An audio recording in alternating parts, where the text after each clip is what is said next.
ان کان لہ کل خطوۃ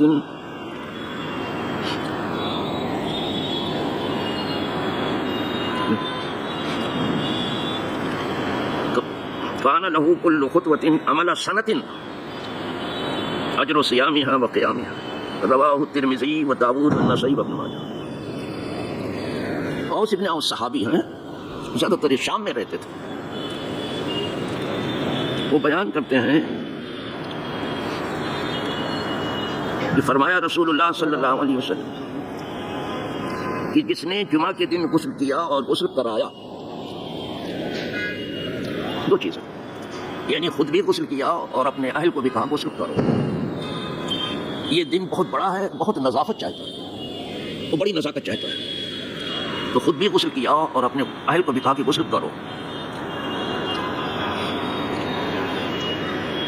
وہ بکرا وقت کرا، اور نماز جمعہ کے لیے گھر سے جلدی نکل جائے اور جمعہ کے دن اپنا کام جلدی جلدی سمیٹا۔ بس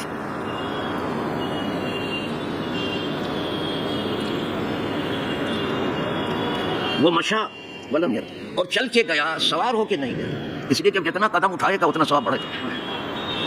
چل کر کے گیا، سوار ہو کے نہیں گیا۔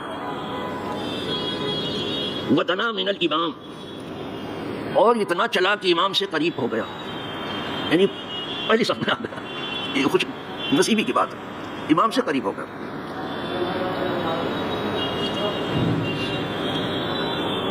واستمع، اور کان لگا کر کے امام کا خطبہ سنا۔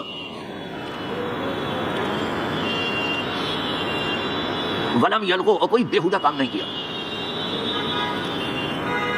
کوئی ایسا کام نہیں کیا جس میں نہ دنیا کا فائدہ ہو نہ دین کا فائدہ ہو۔ جیسے بھی آتش بازی ہو کرتا ہے آدمی، اس میں نہ اپنا کوئی فائدہ نہ دوسرے کا کوئی فائدہ، صرف ایک اپنا شوق کو پورا کر رہا ہے، تو کوئی بےہودہ کام اس نے نہیں کیا۔ تو اس کے لیے ہر قدم کے بدلے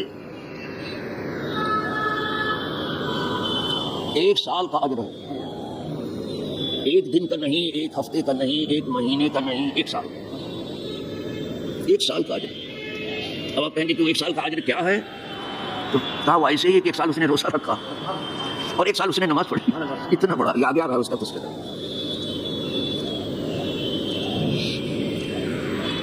اجر صیامها وقیامها، وہ 1 سال اس نے روزہ رکھا اور 1 سال نماز پڑھی، اور یہ ہر قدم کا ایسا سوال۔ قدرت بندے کو بخشنا ہی چاہتی ہے،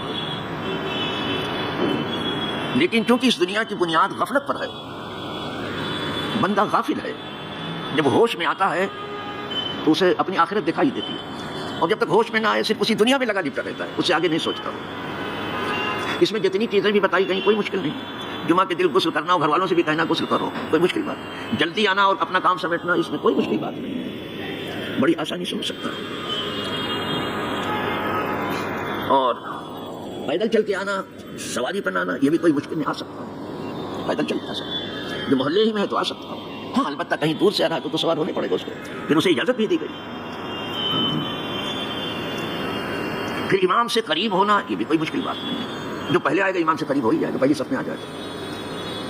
امام سے قریب ہونے کا مطلب یہ ہے کہ علم سے قریب ہو رہا ہے، امام کے پاس کیا علم ہے نا، علم سے قریب، اسی لیے کہا امام کی بات بہت کان لگا کے سن رہا ہے، یعنی وہ علم سیکھنا ہی چاہتا ہے، اور دنیا کا بہترین کام علم سیکھنا اور سکھانا ہے، خاص طور سے کتاب کا علم، کتاب اللہ کا علم، سنت رسول اللہ کا علم، یہ سب اتنا بڑا ثواب اسے ملتا ہے۔ اب جو لوگ سمجھ بوجھ کے کرتے ہیں ان کا ثواب ماشاءاللہ بہت بڑھ جاتا ہے۔ ایک حدیث ہو گئی، ایک حدیث اور سن لیجیے۔ وعن عبد اللہ ابن السلام قال قال رسول اللہ صلی اللہ علیہ وسلم ما علی احدکم ان وجد ان یتخذ ثوبین لیوم الجمعہ سوا ثوب محنت، رواه ابن ماجہ رحمہ۔ عبداللہ ابن السلام تو بہت بڑے صحابی ہیں، بہت بڑے صحابی ہیں۔ وہ روایت کرتے ہیں کہ حضور نے فرمایا کہ تم میں سے جس کسی سے ہو سکے تو جمعہ کے 2 کپڑے الگ سے بنا لیں، اپنے کام کاج کے کپڑوں کے علاوہ، جو کپڑا پہن کر کے وہ کام کاج کرتا ہے ان کے علاوہ 2 کپڑے اور بنا لیں، خاص طور سے جمعہ کے لیے۔ یہ جمعہ کا اہتمام ہے. ہر بڑی چیز اہتمام چاہتی ہے. تو جمعہ کا 2 کپڑا بالکل الگ بنا لو اگر تم سے ہو سکے تو. نہیں ہے تو پھر جو ہے وہی پہن کے آ جاؤ, کوئی بات نہیں.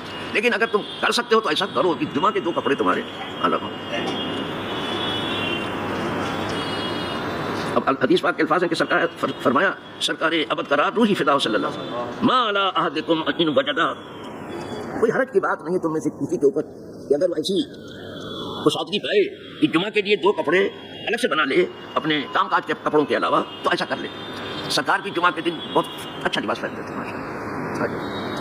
اچھا اسی لیے امام کو بھی دیکھیں گے کہ اس دن جو ہے وہ کچھ زیادہ ہی لباس پہن کے آتے ہیں ہر امام. ویسے تو کچھ امام پانچوں نماز میں آتے پہن کرتے, لیکن جمعہ کے دن خاص طور پر جو پانچوں وقت اہتمام نہیں کرتے وہ جمعہ کے دن اس کا اہتمام کرتے. دن بڑا ہے تو اس کی تیاری بھی بڑی ہے, اچھا ہے, بہت بڑا دن ہے. کوئی حرج کی بات نہیں, 2 کپڑے الگ سے جمعہ کے رکھ لو. ایک حدیث اور پڑھ دوں. وان سمرہ ابن جندب قال قال رسول اللہ صلی اللہ علیہ وسلم احضر الذکر بدن من الامام فإن الرجل لا يزال يتباعد حتى يؤخر في الجنة وإن دخلها راه. اس حدیث میں جو ابھی میں نے پڑھا, سمرہ ابن جندب کہتے صحابی ہیں, کہتے ہیں کہ حضور نے فرمایا کہ جمعہ کے دن جو ذکر ہوتا ہے اس میں آپ شریک رہو, اس سے غیر حاصل مت رہو. ایک بدنو من الامام, اور امام سے قریب رہو. اس حدیث میں بھی ہے امام سے قریب رہنے کا حکم ہے. اب امام سے ایک تو قریب رہنا یہ ہے کہ آبادی والے قریب رہنے والے تو جسمانی طور پر قریب رہتے ہیں, اور جو بہت دور ہیں, دور سے آپ کو سن رہے ہیں, دور سے نصیحت حاصل کریں, وہ دل سے قریب ہے, اپنے روحانی طور پر قریب. تو فرمایا امام سے قریب رہو, اس لیے کہ آدمی ہمیشہ دور ہوتا رہے گا امام سے یہاں تک کہ وہ جنت میں بھی سب سے پیچھے ہوتا رہے گا. نہیں, گویا ایک نشانی بتائی کہ امام سے قریب ہونا جنت سے قریب ہونا. ہماری بات ہے کہا امام سے لوگ دور ہوتے رہے, پچھلی صف میں نماز پڑھ کے بھاگ جائیں گے, سمجھ لیں. کہا جب ایسا ہوگا تو جنت میں بھی سب سے پیچھے ہی جائیں گے. یہ گویا سرکار دیکھ رہے تھے کہ لوگ پیچھے ہٹتے رہیں گے یہاں تک کہ جنت میں جانے میں بھی اگر ان کو داخلہ ملا تو پیچھے ہو جائیں گے. امام سے قریب ہو کے جنت سے کیوں قریب, اس لیے کہ علم بانٹ رہا ہے نا, نام کھتائی تو نہیں بانٹ رہا ہے نا, پیسہ بانٹ رہا ہے آپ کو, علم بانٹ رہا ہے. علم جیسی کوئی چیز نہیں, وہ دینی علم ہے. تو اس سے قریب ہونے کا مطلب علم سے قریب ہونا. جو آدمی علم سے قریب ہے جنت سے قریب ہے, جہنم سے دور ہے. تو لوگ پیچھے ہٹتے رہیں گے یہاں تک کہ جنت میں جانے میں بھی پیچھے ہو جائیں گے. اگر انہیں جانے کو ملا تو, اور نہیں ملا تو اللہ بچا لے گا, کیا کیا جائے. وَإِن دَخَلَ آیا ایک بڑی آبادی کو آپ دیکھو کہ پیچھے ہی پڑھنے میں ان کو لطف آتا ہے, وہ پیچھے بیٹھے رہتے ہیں. وہ سب نہ جاننے کی وجہ سے, اگر وہ جانتے تو کبھی ایسا نہیں کہتے, لیکن بیچاروں کو نہیں معلوم. یوں تو دنیا میں بہت سی چیزوں کا نقصان ہے. کچھ کو آدمی سمجھتا ہے کہ یہ نقصان ہے, کچھ نقصان ایسا ہے کہ آدمی کے سمجھ میں نہیں آتا کہ یہ بھی نقصان ہے. سب سے بڑا نقصان آدمی کا یہ ہے کہ دین کا علم اس کے پاس نہ ہو. یہ سب سے بڑا نقصان, اس کو سیکھنے کی ضرورت ہے. اس لیے بقدر ضرورت دین کا علم سیکھنا فرض ہے. یہ واجب نہیں, سنت نہیں ہے, یہ فرض ہے. بقدر ضرورت دین کا علم سیکھنا فرض ہے. یہ 3 حدیثیں ہو گئی الحمدللہ رب العالمین. یہ دوسری فصل چل رہی ہے جمعہ کے دن نظافت کے سلسلے میں, پاکیزگی کے سلسلے میں, طہارت کے سلسلے میں. دوسری فصل خدا کرے جو علم پہنچ رہا ہے لوگوں تک انہیں یاد بھی رہے. خدا کرے اللہ انہیں اس پر چلنے کی توفیق دے. خدا کرے ان کے عمل میں اخلاص بھی پیدا ہو. اللہ انہیں افلاس سے بچا لے. آخر دعوانا